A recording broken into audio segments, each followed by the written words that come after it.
pulsions, ça suppose comme ça un certain choix de pulsions primitives. Enfin, alors, il dit Urtrieb, Freud.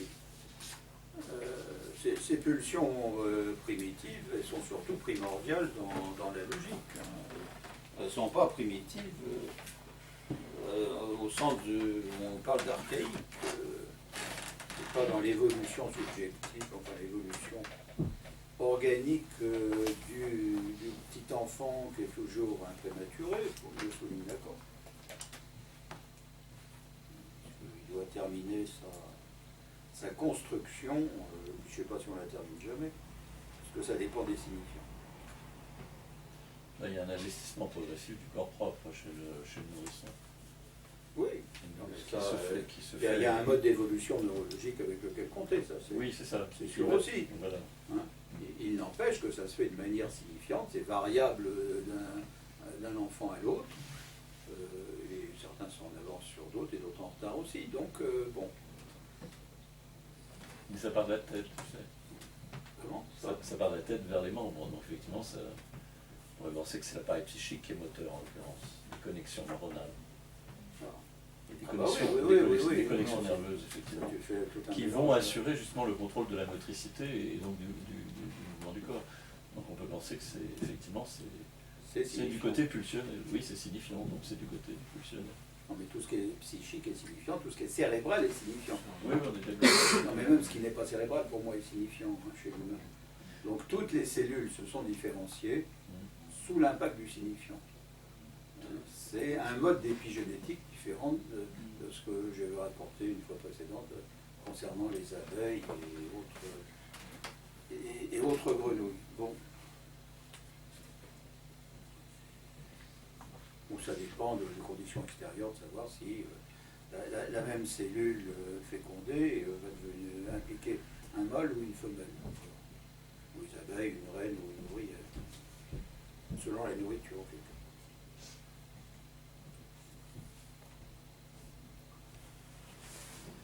Donc, oui, je suis page 21. Donc, je vais dépasser question de source.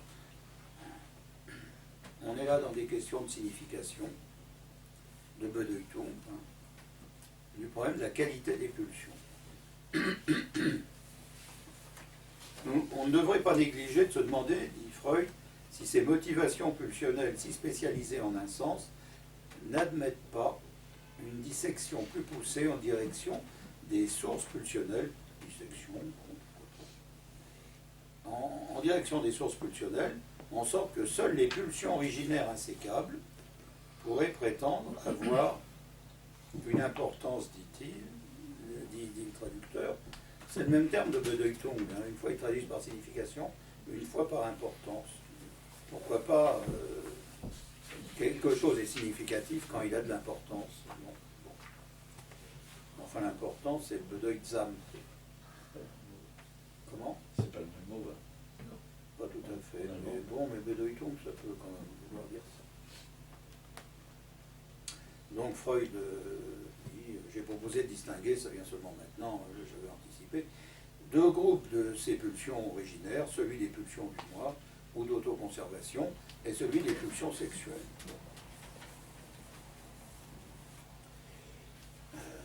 Une fois de plus, si on entend bien le schéma que je fais là,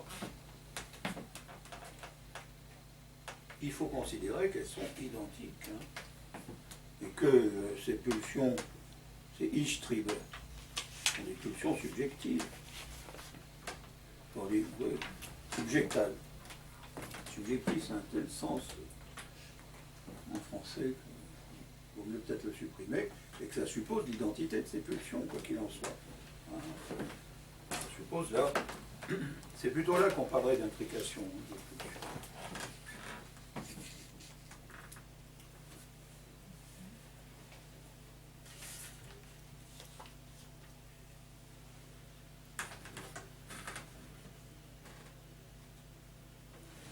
Freud dit, tout compte fait, je doute qu'il soit possible un jour, en se fondant sur l'élaboration du matériel psychologique, de recueillir des indices décisifs pour séparer et classer les pulsions.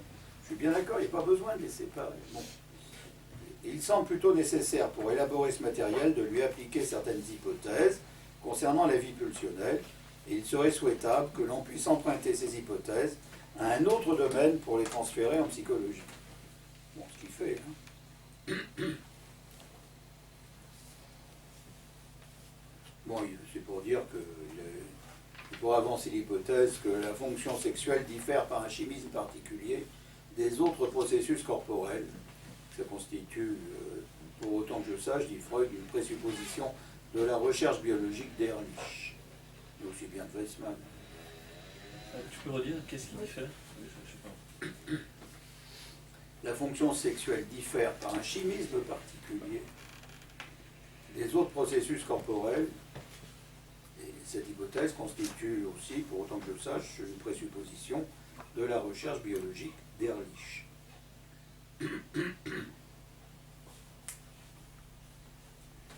Bon, enfin, si on veut le comprendre un peu mieux. La biologie nous enseigne que la sexualité ne saurait être mise sur le même plan que les autres fonctions de l'individu, car ces tendances dépassent l'individu et ont pour fin la production de nouveaux individus, c'est-à-dire la conservation de l'espèce. On n'est pas au même niveau. Elle nous montre en outre que deux conceptions du rapport entre le moi et la sexualité, entre le sujet et la sexualité, se côtoient également justifiées. Selon l'une, l'individu est l'essentiel, la sexualité alors tenue pour une de ses activités, la satisfaction sexuelle pour un de ses besoins, et selon l'autre, l'individu est un appendice temporaire et passager du plasma germinatif, quasi immortel, qui lui a été confié par la génération. Ça, c'est Weissmann. Hein. Je ne sais pas où, j'ai oublié où il le dit. Ça doit être au-delà du principe de plaisir. Il fait référence à Weissmann de mémoire. Bon, là, il fait référence à Ehrlich. Pour le rapport Ehrlich-Weissmann, je n'ai pas vérifié. Hein. Weissmann, c'est le théoricien des gamètes, hein, c'est ça de... Oui, c'est le fait que, si on veut, le fait que ce qui se continue, c'est ce que Freud appelle plasma germinatif. Mais comme c'est toujours la même appellation qu'il donne, ça doit venir soit d'Ehrlich qui cite là, soit de Weissmann. Weissmann, c'est quand même un eugéniste, c'est pas une bonne référence. Et donc, les gamètes se transmettent, hein, toujours, quelle que soit leur façon de se compléter, décompléter, etc. Et que tout ce qui est somatique n'est jamais qu'appendu à cette transmission. On n'est jamais que des supports de cette transmission. Voilà. L'individu, vis-à-vis de l'espèce, ne compte pas. Comme les abeilles, les fourmis, etc., nous l'indiquent. Et malgré toute la psychologie qui est la nôtre. Hein? Non, on a une psychologie anti-abeille.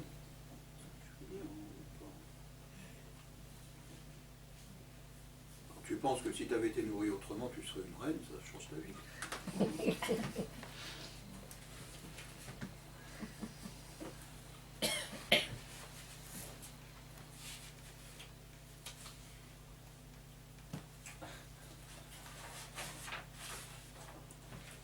Bon, je vous passe la sublimation.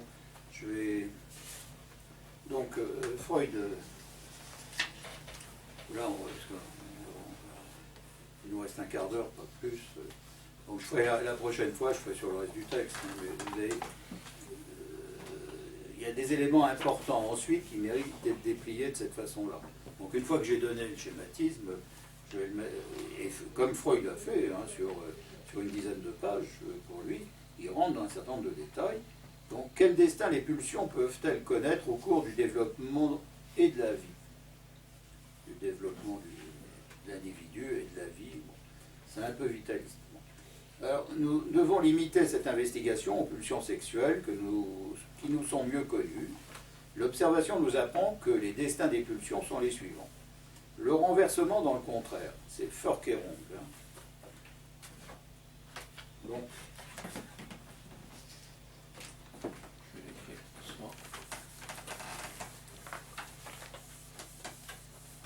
Je vais commencer par deux modes.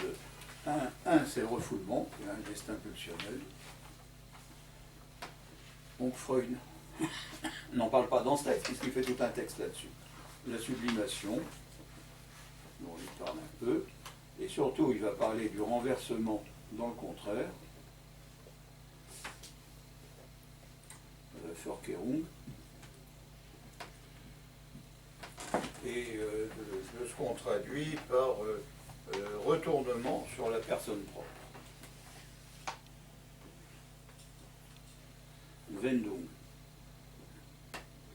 Donc dans tous les cas, il s'agit de voir qu'on est toujours sur le même schéma. Hein. Ça se retourne, ça se renverse, c'est le même ordre d'idée. Hein. Je dirais même si ça se refoule, voire ça sublime, c'est encore un autre mot. Donc, le renversement, pour Freud, c'est toujours un renversement qui concerne les buts. Qui concerne les buts. Les buts, oui, les buts. Les buts. Actif, passif, ou un renversement de contenu. Alors,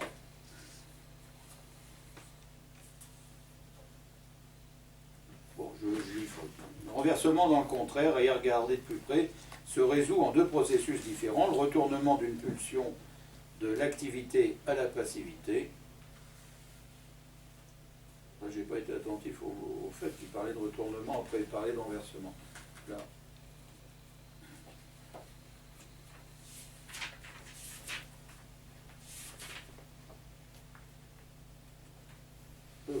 C'est assez drôle.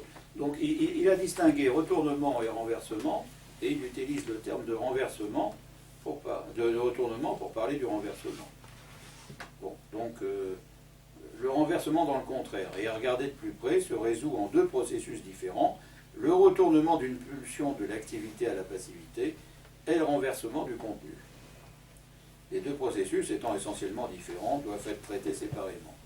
Des exemples du premier processus sont fournis par les couples d'opposés sadisme-masochisme, mais là ça demande beaucoup de développement et je renverrai ça à la prochaine fois. Quand même, il n'entre pas dans le détail. Sadisme, masochisme et voyeurisme et exhibitionnisme. Le renversement ne concerne que les buts de la pulsion. Le but actif, tourmenté, regardé, remplacé par le but passif, être tourmenté, être regardé. Le renversement du contenu ne se retrouve que dans un cas, la transformation de l'amour en haine. Le retournement sur la personne propre se laisse mieux saisir dès que l'on considère que le masochisme est précisément un sadisme retourné sur le moi. Bon, c'est pas aussi simple que ça.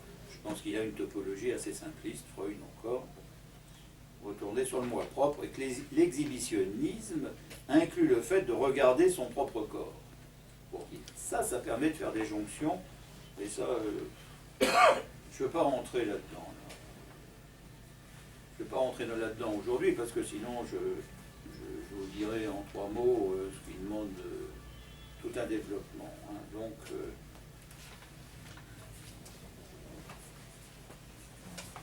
ce sera la semaine prochaine, donc le 27 novembre, qu'on va aborder ça. Mais on peut discuter de ça. Hein. Il nous reste du temps, 10 minutes. Je ne sais pas si je superpose des modalités, mais est-ce qu'on peut dire, parce que vous avez parlé du trait, que l'indiscernable a trait de, pas dire le portrait, de l'indifférencié. Parce que vous dites que ce sont les deux points, et l'indiscernable c'est... Alors l'indifférencié... Oui, non. Et alors, allez-y. C'était quel type de relation entre l'indiscernable et l'indifférencié? Alors, non, l'indifférencié, tel que Freud en parle plus loin dans ce texte, et c'est un schéma que j'utilise, c'est le magma, mais à ce moment-là, on est dans ce que Marc a commencé à dire à propos des vecteurs, tous identiques, c'est ce que j'appelle un magma plutôt. Hein, mais il y a un effet de Loust qui permet de distinguer ce qui en ressort par rapport à ce qui reste encore de l'indifférencié. Mais du coup, ce qui n'est pas du Loust va devenir de l'Unlust, c'est-à-dire un effet d'indifférencié. Si on en est là,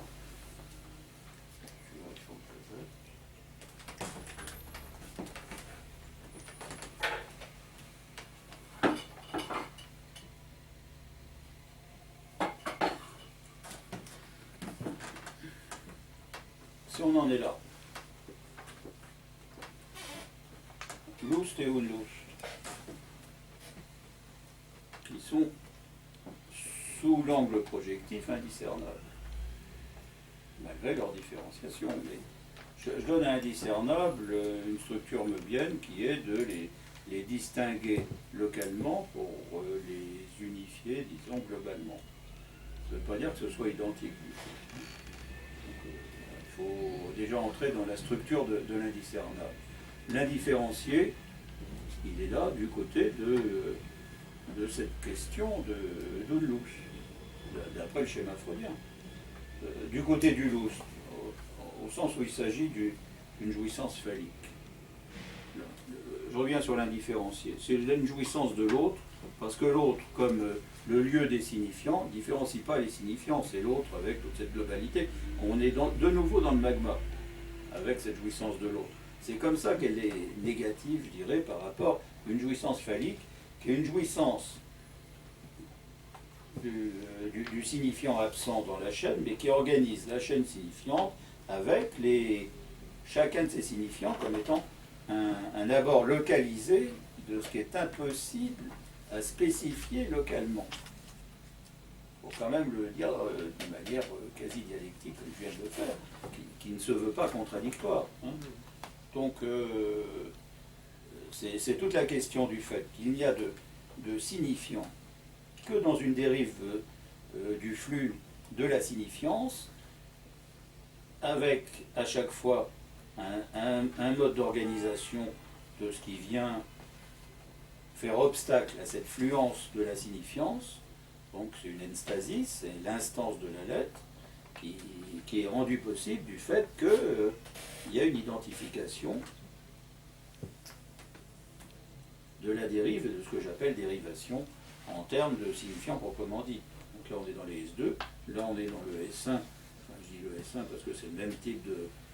Je le dis au singulier parce que c'est le même type d'organisation, tandis que là, le lettrage étant différent, la représentation, l'imaginaire étant différent, ça renvoie aussi au schéma précédent avec où j'aurais mis donc différents méridiens pour rendre compte de ça.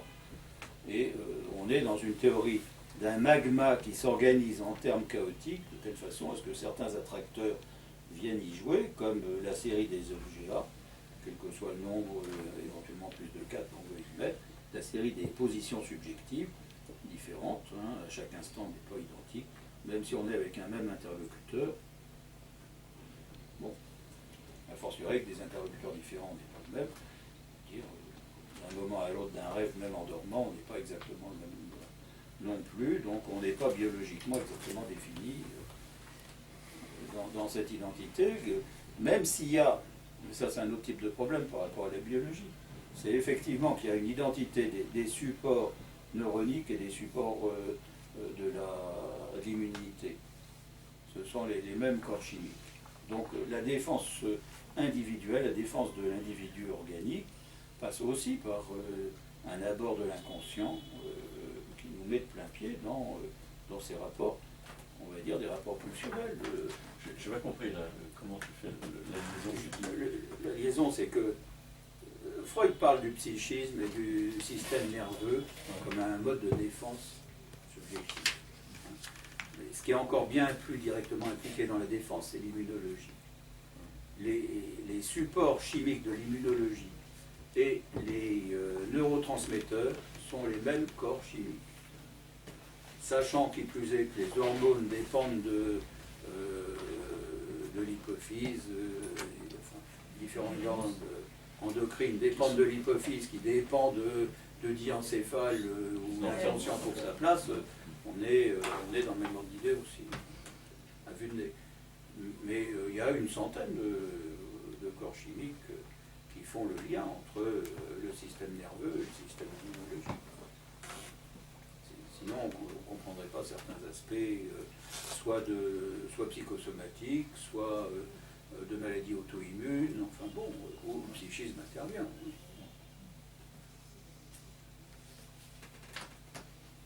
Non, mais c'est à travailler, là, la question donne l'indication d'un travail à produire. Hein. C'est pas un fin mot ce que j'ai dit. Mais je pense que ce qui va nous faire avancer, c'est de lire la suite du texte. Donc, je vous invite à le faire dans une semaine. Lisez que la deuxième moitié, à partir de sadisme de chiffre.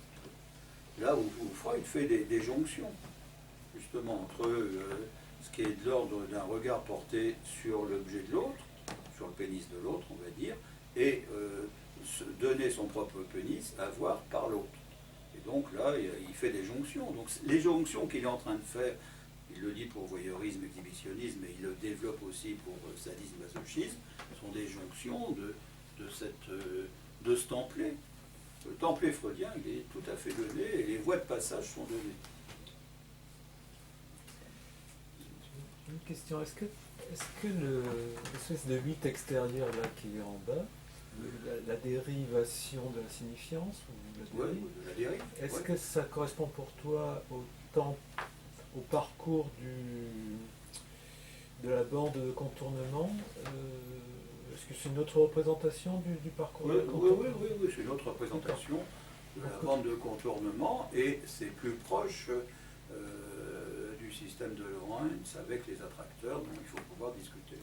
Je pense que les attracteurs, dans l'algèbre lacanienne, c'est petit a et carré, qui sont des attracteurs de signifiants, mais ils sont des attracteurs de signifiants parce que ce sont des transformés de signifiants. Il faut discuter de ce qu'est un attracteur dans la théorie du chaos. Tout ça en prévision du colloque de Nantes. Je me demande toujours pourquoi tu le représentes sous forme d'un 8 intérieur et non pas sous forme d'un trèfle, en fait. La dérivation, parce qu'à ce moment-là, tu aurais trois lobes, oui. Parce que c'est à partir de la métaphore de la rivière. Vas-y, suggère-moi le dessin pour la prochaine fois. Enfin, que tu pourras développer au tableau. Tout à l'heure, je te montre. Tout à l'heure, si tu veux, d'accord. Non, mais j'ai rien contre le trèfle. Dans le trèfle. C'est dans l'esprit des schémas, tu sais, en vol de mouche. Oui, mais c'est ce que je veux dire, de Jean-Pierre Renaud. De Jean-Pierre Renaud, oui. Oui, pour la surface de Boyle, bien sûr. Souvent.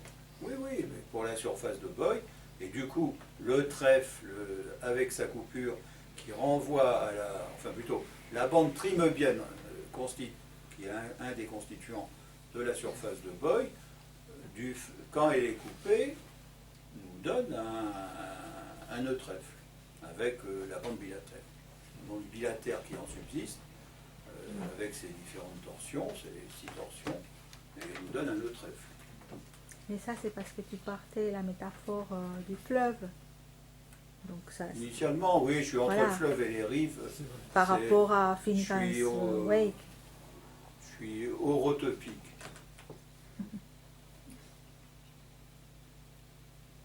Oui, c'est creuser. Je creuse le canyon. Mais s'il fait un méandre de plus, le fleuve, il peut avoir des niveaux différents sur le fleuve, selon les époques. Hein. Eh bien oui. Enfin, c'est comme une autoroute alors à ce moment-là. Et là, ça rejoint la question des conditions concurrentes qu'évoquait Freud dans le texte de la dernière fois. Remémore-moi ça. Les conditions concurrentes. Les conditions concurrentes qui président à l'éclatement de la symptomatologie. Ah oui, c'est ça. Pour ceux qui n'étaient pas là, c'est le cours du fleuve hérédité et étiologie des névroses. Prend d'autres méandres, le fleuve change de cours. Oui, forcément. Il creuse autrement, effectivement, la roche. Mais, il faut qu'il y ait de la roche pour que le fleuve ne s'étale pas et il disparaisse. Sinon, ça n'est plus un fleuve. Hein. Est-ce que les idées d'unification, de différenciation, on peut les rapprocher de symétrie, rupture de symétrie? Bah ouais. Oui, non, je pense que si on veut échapper à la fixité de la symétrie, et encore, ce que Osvaldo Cariola vendredi avait abordé, c'est que la symétrie contredisait ce que je disais et que ça avait son importance. Moi, j'en étais plutôt resté à l'idée de fixité dans la symétrie. Donc, une rupture de symétrie était intéressante. Donc, il défendait les idées d'Hermann Weiss, pour ceux qui n'étaient pas là, à partir de son livre sur la symétrie, la guerre du cercle.